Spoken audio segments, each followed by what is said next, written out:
Good afternoon, नमस्ते, अस्सलाम वालेकुम। मैं doctor Shailesh Kumar, assistant professor department of geography, Shri Murli Manohar town PG college, Ballia, Uttar प्रदेश।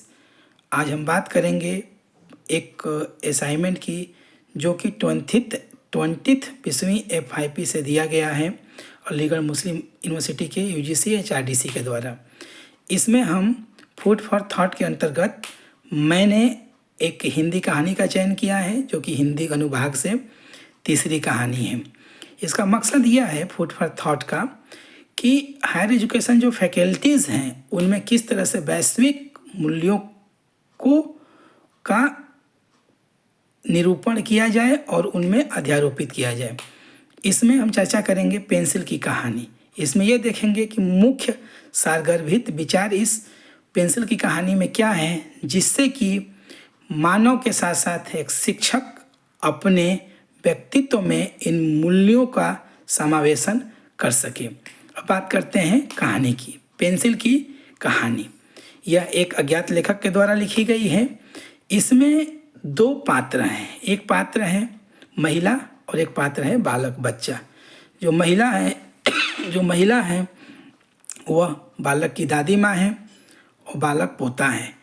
इसमें शुरुआत होता है, महिला पेंसिल से कुछ लिख रही होती है तो बालक यह कहता है कि क्या दादी माँ आप कहानी लिख रही हैं जो हम किए हुए हैं जिसके बारे में? वह बोलती हैं हाँ, उसी के बारे में लिख रहे हैं। तो बोलता है कि इससे आप क्या लिख रही हैं, ये तो पेंसिल है। तो दादी माँ उसकी कहती है बेटा ये पेंसिल है लेकिन इस पेंसिल की 5 विशेषता है। यदि आप 5 विशेषताओं को अपने व्यक्तित्व में शामिल कर लो तो आप एक अच्छे व्यक्तित्व का निर्माण कर सकते हो। तो जैसे ही कहानी स्टार्ट होती है इसमें दादी माँ बच्चे को पहली विशेषता बताती है। पहली विशेषता ऐसे बताती है कि पेंसिल जब तक उसको हम टच करके लिखेंगे नहीं तब तक वो पेंसिल ही है। उसी प्रकार कि जिस प्रकार हम कोई भी कार्य करते हैं तो उसमें ईश्वर अल्लाह का कहीं ना कहीं पथ प्रदर्शन होता है जो कि हमें पता नहीं चलता है। इसीलिए हमें शुरुआत करनी चाहिए, कार्य करने की प्रेरणा लेनी चाहिए। बाकी ईश्वर प्रत्यक्ष या अप्रत्यक्ष रूप से हमारा सहयोग करता है।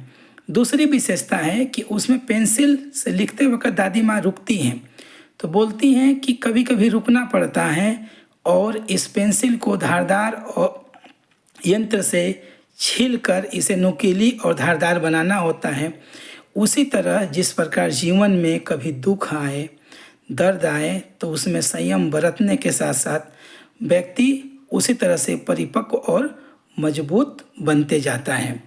तीसरी विशेषता है कि जिस तरह से पेंसिल से लिखते वक्त पेंसिल से जो त्रुटियां होती हैं, लिखते वक्त जो गलतियां होती हैं उनको हम रबड़ के माध्यम से मिटाते हैं, उसी प्रकार जीवन में कभी भी गलती हो जाए उसको सहज स्वीकार करके आगे बढ़ते रहना चाहिए। जैसे कि एक छोटा सा बालक चलना तभी सीखता है जब धीरे धीरे वो चलता है, गिरता है, चलता है, गिरता है और एक ऐसा समय आता है कि जब वो बालक इस दुनिया में ज़िंदगी की दौड़ में शामिल हो जाता है। चौथी विशेषता बालक को ये बताती है दादी माँ कि ऐसा नहीं है कि जो ये पेंसिल है केवल एक इसका बाहरी आवरण है, केवल यह लकड़ी की बनी हुई है, जबकि इसके अंतर्गत एक ग्रेफाइट है जो इस पेंसिल को पेंसिल का स्वरूप देती है और लकड़ी के अलावा इसको एक मजबूत यंत्र बनाती है। उसी प्रकार हमारा जो यह शरीर है भौतिक अवस्था होने के साथ साथ अंतर्मन से मजबूत होता है। और वो बताती है दादी माँ कि जिस तरह से यह पेंसिल ग्रेफाइट से निर्माण है आंतरिक भाग, उसी तरह से अंदर से हमें मजबूत होना चाहिए और मजबूती के साथ किसी भी समस्या का सामना करना चाहिए। पांचवी विशेषता है इसके अंतर्गत जिस तरह से पेंसिल लिखते समय कोई भी निशान छोड़ जाती है उसी तरह से व्यक्ति ये ध्यान नहीं रखता है, लेकिन जीवन में जो कुछ भी करता है वह अपने पद चिन्हों के अनुसार उसे छोड़ जाता है। तो बालक जो कि एक बहुत ही अल्प अवस्था में है, इस कहानी के माध्यम से, पेंसिल की कहानी से माध्यम से लेखक यह बताने का प्रयास करते हैं, यह समझाने का प्रयास करते हैं कि पेंसिल को उन्होंने एक आधार माना है और मानव जीवन किस तरह से मजबूत बने, किस तरह से परिस्थितियों से लड़ सके, इसके लिए दादी माँ ने एक बहुत ही बेहतरीन उदाहरण के माध्यम से समझाया है, जिससे कि वर्तमान दौर में, आधुनिकता के दौर के साथ साथ नगरीकरण के बढ़ते दबाव में और कई सारी सामाजिक समस्याओं के सामने जो मानवीय मूल्य हैं, जो कि विश्वविद्यालय अनुदान आयोग UGC human resource development centre के माध्यम से यह बात शिक्षकों में किस तरह से वैश्विक स्तर के मानवीय मूल्यों का निर्माण किया जाए, उसके तहत जो है यह कहानी बहुत ही सकारात्मक और मजबूत संदेश प्रदान करती है, जिसमें कि आप देखेंगे कि जो पेंसिल की 5 विशेषताएं, जैसे पहली विशेषता में हम यह देखते हैं कि मनुष्य अगर कुछ करना चाहे तो पहले शुरुआत खुद करनी होगी, उसके साथ साथ ईश्वर रूपी, अल्लाह रूपी, गॉड रूपी जो प्रतिबिंब है वह हमारा मार्गदर्शन करता है। दूसरी विशेषता को देखेंगे आप कि जिस तरह से जो पेंसिल है, लिखते समय कलम की तरह उससे नहीं लिख सकते हम। पेंसिल में क्या है कि उसको लिखेंगे आप 1-2 पेज, फिर पेंसिल की धार खत्म हो जाएगी, उसे किसी दूसरे यंत्र से छीलना पड़ेगा। तो इससे ये पता चलता है कि जब भी मनुष्य कभी संकट में आए, कभी भी ऐसा लगे कि वो बहुत परेशान है, ऐसी विपरीत परिस्थितियों, विपत्तियों में उसे धैर्यपूर्वक सामना करना चाहिए और सामना करके वह अपने अच्छे पल को ला सकता है।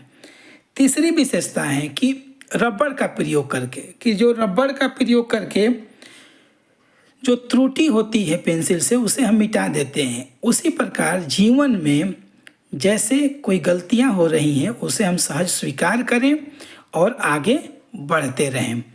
तीसरी जो विशेषता है जो दादी माँ ने बच्चे को समझाने का प्रयास किया है कि जो पेंसिल है वो बाहर से लकड़ी की दिखती है, लेकिन अंदर से मजबूत उसमें ग्रेफाइट होता है, जिससे कि ये पता चलता है कि पेंसिल का महत्व उसका ग्रेफाइट से बनता है, ना तो लकड़ी के समान है। उसी प्रकार हमारा मन अंदर से जब मजबूत होगा तब वह अर्थपूर्ण बनता है। इसके साथ जो 5वीं विशेषता बताई गई है कि निशान, जैसे पेंसिल लिखते वक्त कोई निशान छोड़ जाती है, उसी प्रकार मनुष्य अपने कर्मों के द्वारा पीछे पीछे कोई ना कोई पदचिन्ह छोड़ जाता है, जो उसके जाने के बाद भी याद किया जाता है। जैसे हम इसका 2 उदाहरण देख सकते हैं, एक सर सैयद अहमद खां और एक पंडित मदन मोहन मालवीय। आप देखेंगे कि 2 ऐसे विद्वान महान समाज सुधारक थे जिनको हम ही नहीं, आने वाली पीढ़ियां इनको हमेशा याद रखेंगी, क्योंकि जो इनके द्वारा कार्य किए गए हैं वो कहीं ना कहीं शिक्षा में बहुत ही महत्वपूर्ण भूमिका अदा करते हैं। जैसे सर सैयद अहमद खां जी के द्वारा अलीगढ़ मुस्लिम यूनिवर्सिटी की स्थापना करना और पंडित मदन मोहन मालवीय जी के द्वारा काशी हिंदू विश्वविद्यालय की स्थापना करना।